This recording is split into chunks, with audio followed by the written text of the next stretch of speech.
তোমাদের সঙ্গে আমি আরও একটা ডিজাইন এখন শেয়ার করব। সেটা হচ্ছে একটা খুব সুন্দর বাচ্চাদের বা বড়দের যাই বলো না কেন একটা ব্রেসলেটের ডিজাইন। তো এই যে দেখো ডিজাইনটা, এই যে দেখতে পাচ্ছ, এই শাড়িটা মা আমাকে দিয়েছে। আর এখনও কিন্তু আমাদের শপিং শুরু হয়নি, মায়ের তরফ থেকে দেওয়া এবার পুজোর শাড়ি। তো এই যে দেখো। এই এভরিওয়ান, গুড মর্নিং সবাইকে। কেমন আছো তোমরা সবাই? আশা করি সবাই অনেক ভালো আছো, সুস্থ আছো। আমরাও বেশ ভালো আছি, সুস্থ আছি। আমার নতুন একটা ভিডিওতে তোমাদের সবাইকে ওয়েলকাম জানাচ্ছি।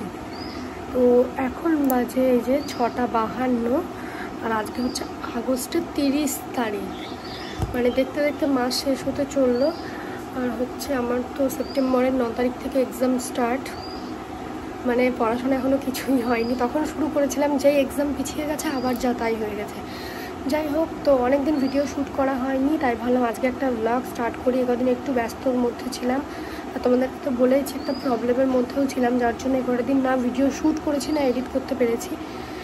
তো ভাবলাম না, অনেকদিন হয়ে গেছে, আজকে একটা ভিডিও করি অন্তত। এই যে দেখো উঠেছি বলতে এখনও এখানেই রয়েছি বিছানাতে।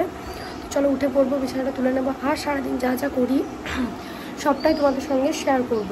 পুরো ব্লগটা কন্টিনিউ করো, কেউ স্কিপ করো না। আই হোপ আজকের এই ব্লগটি দেখতে তোমাদের অনেক অনেক ভালো লাগবে। তো চলো ভিডিওটি শুরু করা যাক। রোজকারের মতন আজকেও আমি সকাল থেকে ভিডিওটা শুরু করে দিলাম। এই যে দেখতে পাচ্ছ, আমরা না এখনও বাইরে ঘুমাই। মানে সেই গরমের টাইমে বাইরে ঘুমাতে ঘুমাতে এমনই একটা অভ্যেস হয়ে গেছে, যতই ঠান্ডা হোক না কেন ঘরে ঘুম আসে না, কিছুতেই আসে না, খুব গরম লাগে। তো তার জন্য আমাদের অভ্যেসটা এমনই হয়ে গেছে যে এখন আমরা বাইরে ঘুমাই। হ্যাঁ, আবার শীতকাল পড়ে যাবে তখন আবার ঘরে যেতে হবে, নয়তো এই খোলা বারান্দায় থাকা যাবে না। আমরা না কখনো এইভাবে বাইরে ঘুমাই না, এত গরম পড়েছে। কোনো বছর আমার জীবনে কখনো এইভাবে বাইরে ঘুমাইনি। তোমরাও প্রায় 2 বছর থেকে আমার ভ্লগ দেখছো, কোনো দিনও হয়তো আমার ভ্লগে দেখোনি বা শোনোনি যে বাইরে ঘুমিয়েছিলাম। হ্যাঁ, কোনো অনুষ্ঠান হলে যখন লোকসংখ্যা বেশি হয় সেটা আলাদা বিষয়, কিন্তু মার মেয়ে কখনো আমরা বাইরে ঘুমাইনি। জাস্ট এই প্রথম বছর, এবছর এত গরম পড়েছে আমরা ঘরে থাকতে পারিনি। কুলার নিয়েও, কুলারের হাওয়াও গরম লেগেছে, তো তার জন্য বাইরে ঘুমানো। আর সত্যি বলতে অসম্ভব সুন্দর ঘুম হয়। বিশেষ করে দেখো আমাদের গ্রিল দেওয়া জানালা, তো খোলা, এখান থেকে খুব সুন্দর বাতাস আসে, ভীষণ ভালো ঘুম হয়, ভীষণ। গরমকালে তো বোঝাই যায় না যে এত গরম পড়েছে, তো সেই থেকে অভ্যেসটা রয়েছে। যাই হোক, তো এদিকে দেখো বিছানাটা তুলে নিলাম তোমাদের সঙ্গে বকবক করতে করতে। আর এবার চলে এসেছি আমি ফ্রেশ হতে, ঝটপট করে ফ্রেশ হয়ে নেবো। তোমাদের দাদাভাইয়ের সঙ্গে কথা হয়নি, সব কিছুর সঙ্গে আমরা আস্তে আস্তে অভ্যস্ত হয়ে যাই। প্রথম অতিরিক্ত মন খারাপ লাগতো, কষ্ট হতো, চোখে জল আসতো। এখন আস্তে আস্তে অভ্যেস হয়ে গেছে, 4 মাস প্রায় হতে চললো। তো আর কটা দিন যাই হোক কষ্ট করে কাটিয়ে দিলে তারপরে তোমাদের দাদাভাই আবার বাড়ি চলে আসবে। তো একটা আনন্দেও কাজ করছে। আর আমরা ঘুরতে যাব, তার প্রচুর কেনাকাটি অলরেডি আমার শুরু হয়ে গেছে। আর কোথায় যাচ্ছি এটা তোমাদের জন্য সারপ্রাইজ থাকলো, অবশ্যই বলবো যেদিন যাব সেই দিন, তার আগে বলছি না। তো যাই হোক, তার জন্য টুকটাক করে কেনাকাটি শুরু করে দিয়েছি, কারণ তোমাদের দাদাভাই বাড়ি এসে হয়তো 4-5 দিন পরেই আমরা বেরিয়ে যাব। আমরা দুজন মিলে বিয়ের আগেই ঠিক করেছিলাম আমরা বছরের শেষে একটা করে ট্রিপ করব, কোনো ভালো জায়গায়। তো আমরা তো প্রথমবার গেছিলাম দীঘা, তো এটা আমাদের সেকেন্ড ট্রিপ হবে। তারপরের বছর মানে প্রত্যেক বছরের শেষের দিকে একটা ভালো জায়গায় ট্রিপ করব, এরকম একটা পরিকল্পনা আমাদের রয়েছে। আর কি বলতো, মানে জীবনটা এমনই না যে শখের বয়সে শখগুলো পূরণ করা উচিত। এখন যে আমরা ঘুরতে পারবো, এখানে ওখানে যেতে পারবো, একটা টাইম পর মানে বয়সটা এমনই হয়ে যাবে, তখন আর ইচ্ছা থাকলেও যেতে পারবো না, বা শরীরেও সেই শক্তিটা আসবে না। সেই জন্য আমরা দুজনেই মনে করি যে বয়সে যেটা করা প্রয়োজন। সত্যি কথা বলতে এই দিক থেকে না আমি ভীষণ লাকি যে আমার লাইফ পার্টনারও আমি পেয়েছি আমার মতনই, মানে ওর চিন্তাভাবনাও অনেকটা আমার মতন। অনেকে থাকে না যে বলে না চলো সেভিংস করি, ঘুরে কি হবে। তো আমাদের দুজনের মানে চিন্তাভাবনাটা একই, সেভিংস করার সময় অবশ্যই সেভিংস করব। আর এখন একটু তো আমাদের ঘোরার বয়স, তাই না? তো যেহেতু আমি বিয়ের আগে কোথাও ঘুরিনি, যেহেতু বিয়ের আগে মা বলতো যে বিয়ে কর তারপরে বরের সঙ্গে যত ইচ্ছা ঘুরবি, ভাগ্যিস আমার বর আমাকে এই কথাটা বলে না যে ছেলে মেয়ে হোক তারপর যত ইচ্ছা ঘুরবে।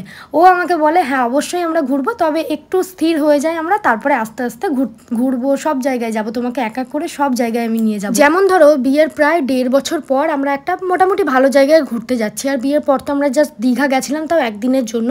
কি বলতো, মানুষের সব কিছুর একটা সময় আছে, মানে তখন বিয়ের পরপরই অনেক খরচ হয়েছিল, তো সব কিছু মিলিয়ে হাতে একটু টাকা পয়সার টানও ছিল। যাই হোক, এখন সব কিছু নর্মাল, মানে একটু টাইম দিতে হয় মানুষকে সে সব কিছু সামনে নেওয়ার জন্য, যখন তার উপরে পুরো দায়িত্ব থাকে। তো নিজেদের মধ্যে অ্যাডজাস্টমেন্ট বন্ডিং থাকলে কোনো কিছুই প্রবলেম হয় না। তো আমাদেরও সেরকম কোনো কিছুই হয়নি, জাস্ট ছোট্ট করে একটা ট্রিপ করেছিলাম আমরা দীঘাতে। তো তারপরেও আমাকে বলেছিল মন খারাপ করো না, আমরা একদিন এক এক করে সমস্ত জায়গা ঘুরবো তুমি আর আমি মিলে। তো যাই হোক, এইদিকে দেখো এরপরে ইচ্ছা আছে আমাদের একটা ফ্যামিলি ট্রিপ করার। জানি না কতটা কী সাকসেস হবে না হবে। ফ্যামিলি বলতে তোমরা আবার কেউ কমেন্ট করো না শুধু আমার মাকে নিয়ে। তো জানি না তারা আমার সঙ্গে যেতে চাইবে কি চাইবে না, সেটা সম্পূর্ণ পরের ব্যাপার। তো আমার যেটুকুনি করার কর্তব্য বা বলার দরকার সেটুকুনি আমি অবশ্যই বলবো। তো যাই হোক, এদিকে দেখো হচ্ছে সকালবেলায় ব্রেকফাস্ট করে নিলাম। দেখতে পেলে বিস্কুটটা রাখতে গিয়ে দেখলাম কোটোটা না একটু কেমন একটা হয়ে গেছে। তো মা আবার ওটাকে মুছে পরিষ্কার করে আমাকে এনে দিল, তারপরে আবার আমি বিস্কুটগুলো রেখে দিলাম। আর আমার এই টপ বিস্কুট এতটা ফেভারিট কি বলবো, ছোট্ট থেকে আমি এই বিস্কুটটাকে সবথেকে বেশি পছন্দ করি। যাই হোক, তারপরে আর কোনো ভিডিও শ্যুট করিনি। ওইদিকে আমি স্নান টান সেরে চলে এসেছি। আর কদিন ঘোরা হয়েছে এদিক ওদিক, তো কিছু জামা কাপড় মা দেখছি কেচে দিয়েছে, মানে আমি বাড়ি এসে দেখছি মাই কেচে দিয়েছে জামা কাপড়গুলোকে। তো ভালোই হলো, আমাকে আর কষ্ট করে কাচতে হলো না। তো এবার এগুলোকে আমি ঝটপট করে গুছিয়ে রাখছি। এই যে দেখো বিছানার উপরে সব জড়ো হয়ে রয়েছে। মানে আমার জামা কাপড় এরকম অগোছালো দেখতে একদম ভালো লাগে না। যাক, মা কেচে দিয়েছে, এটা অনেকটা হেল্প হলো। কারণ কি বলো তো, এই কটা দিন একটু বেশ ভালোই রোদ্দুর উঠেছে, নয়তো আবার কবে কোন দিন মেঘলা শুরু হয়ে যাবে আর কাচতে পারবো না। তো একদিক থেকে ভালোই হলো, রোদে রোদে সমস্ত কিছু শুকিয়ে গেছে। তো এই যে দেখো ফটফট করে এখন সব কিছু গুছিয়ে নিচ্ছি। আর এবার সব কিছু তুলে রেখে দেবো। আমার এই রাখার বার করা এটাই কাজ। দুদিন পর আবার কোথাও যাবো, আবার বার করব। তো আরও বেশ কিছু ড্রেস নতুন রয়েছে যেগুলোকে ফিটিংস করা হয়নি, সেগুলো সব ঝটপট করে ফিটিংস করে নিতে হবে পুজোর আগে আগেই। তো এইদিকে দেখো আমাদের শোকেসের অবস্থা পুরো ঠাসা ভর্তি, রাখার কোনো জায়গা নেই। কোথায় কোথায় জিনিস আছে কোনো ঠিক নেই। আর আমার ওই বাড়িতে জিনিস সব ফাঁকা পড়ে রয়েছে। তো এই বাড়িতে আর একটা আলমারি নিতে হবে, খুবই প্রয়োজন। নয়তো দেখো জামা কাপড়ের কী অবস্থা হয়ে রয়েছে। হ্যালো বন্ধুরা, তো তোমাদের কি পুজো শপিং শুরু হয়ে গেছে? কমেন্ট করবে। আমার কিন্তু এখনও শুরু হয়নি। অ্যাকচুয়ালি শুরু হয়ে যেত, এক্সামের ডেটটা যেহেতু পিছিয়ে গেল, মানে আমার আগস্টের শেষের দিকে, মানে আজকে আমার এক্সাম শেষ হয়ে যেত, সে জায়গায় হচ্ছে এক্সাম পিছিয়ে গেছে, এখনও শুরুই হয়নি। সেপ্টেম্বরের 9 তারিখ থেকে হবে। শপিং করার টাইম না এইদিকে না ওইদিকে, এমন টাইমে শেষ হবে। 18 তারিখে শেষ হবে। এবার বলো তো কী করবো? তারপরে আবার তোমাদের দাদাভাই চলে আসবে। তো সব কিছু মিলিয়ে একটু চাপে রয়েছি। ভাবছি কিছুটা শপিং আমি নিজে আগিয়ে রাখবো, যেগুলো আমার টুকটাক মানে ম্যাচিং ব্যাপারগুলো, ওগুলো ওর থেকে আমি বেশি ভালো বুঝবো। আর কিছু বাকি থাকবে যেগুলো ও আসার পরে আমরা কমপ্লিট করব, যেহেতু ও পুজোর আগে চলে আসবে। তো অলরেডি আমার একটা শাড়ি কেনা হয়েছে বলতে আমার খুব পছন্দ হয়েছিল। তো শাড়িটা আমি নিয়েছি। তারপরে হচ্ছে মা আমাকে বললো বেশ ঠিক আছে, তাহলে এই শাড়িটার দামটা আমি দিয়ে দেবো, মানে মায়ের তরফ থেকে দেওয়া আর কি। তো এই যে দেখতে পাচ্ছ, এই শাড়িটা মা আমাকে দিয়েছে। আর এখনও কিন্তু আমাদের শপিং শুরু হয়নি। আমার জাস্ট শাড়িটা ভালো লেগেছিলো তো নিয়েছি। তো এটা টাকাটা মা আমাকে দিয়ে দিয়েছে, মানে এটা মায়ের তরফ থেকে দেওয়া এবার পুজোর শাড়ি। তো এই যে দেখো দেখতে পাচ্ছ ডিজাইনটা। আর এই কালারের শাড়ি তো আমার এর আগে না মানে ছিল না আছে, আমার বেশিরভাগ সবই ওই বটল গ্রিন কালারেরই। এই সেম শাড়ি ওই কালারের ছিল। তো আমি দেখছি ওটা নিলে এবার আমি প্রচণ্ড বকা খাবো দুজনের কাছ থেকে, মানে তোমাদের দাদাভাই আর মায়ের কাছ থেকে। তার জন্য ওই কালারের দিকে আর চোখই দিইনি। তো এইটা পছন্দ হয়েছে, ভীষণ মিষ্টি লাগছে কিন্তু কালারটা। তো চলো আমি তোমাদেরকে দেখিয়ে দিচ্ছি একবার। এই যে দেখো, এই যে কি মিষ্টি কালারটা, তাই না? আগেরবার পুজোতে মাকে আমি যে শাড়িটা দিয়েছিলাম ঠিক সেই শাড়িটার কালারের মতন সেম। এই যে দেখো, তো এই যে পাড়টা হচ্ছে এইরকম একটু চওড়া। আমার যদিও ছোট পাড় বেশি পছন্দ হয়, মানে এইরকম পাড় হলে বেশ ভালো হতো। আমার সবসময় শাড়ি কেমন পছন্দ হয় বলো তো, বেশ মেঝেতে ছোট ছোট ফুল থাকলো আর কিছু থাকলো না, সেগুলো ভালো লাগে। তবু এটা বেশ ভালো লাগছে দেখলাম, একটা বড় ফুল আর একটা ছোট ফুল। তো এই যে দেখো শাড়িটা, তো এইরকম রয়েছে শাড়িটা। এই যে তোমাদের কেমন লেগেছে জানাবে। এটা হচ্ছে এবার পুজোয় মায়ের দেওয়া। তো শপিং এটা দিয়ে আমার স্টার্ট হলো এবছরে।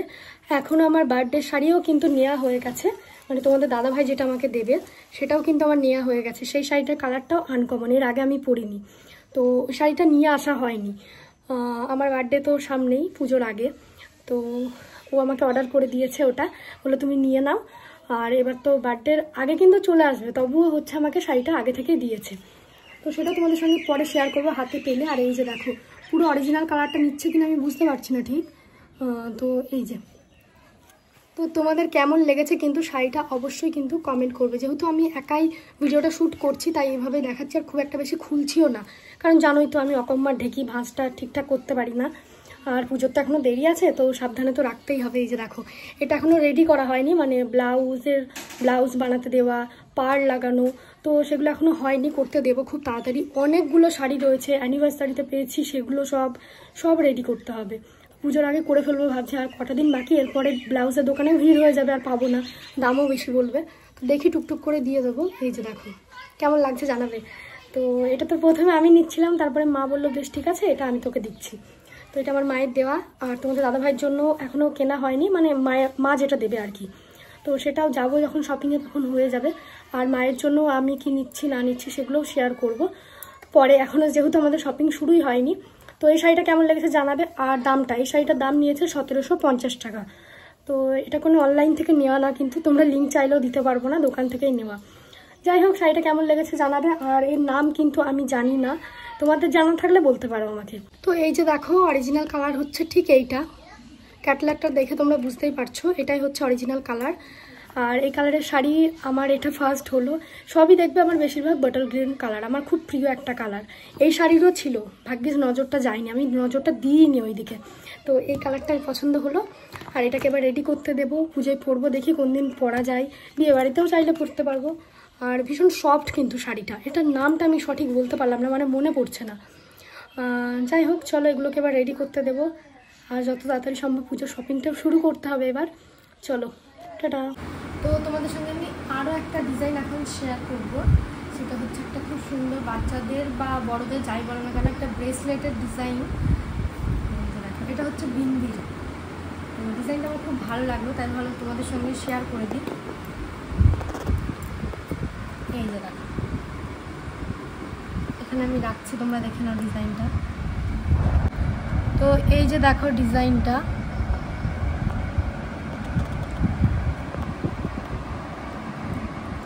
কেমন লাগছে কিন্তু বলবে অবশ্যই। তো এটা হচ্ছে বিন্দির একটা ব্রেসলেটের ডিজাইন, কেমন লাগছে বলবে। আর এটার ওয়েট রয়েছে 10 গ্রাম। তা চাইলে বাচ্চা বড় দুজনেই পড়তে পারবে। এই যে দেখো ডিজাইনটা, তোমাদের ভালো লাগলে কেউ বানাতে পারো। আমি ব্যাক ক্যামেরায় অবশ্যই তোমাদেরকে ডিজাইনটা শেয়ার করে দেবো। তো কেমন লাগলো জানিও।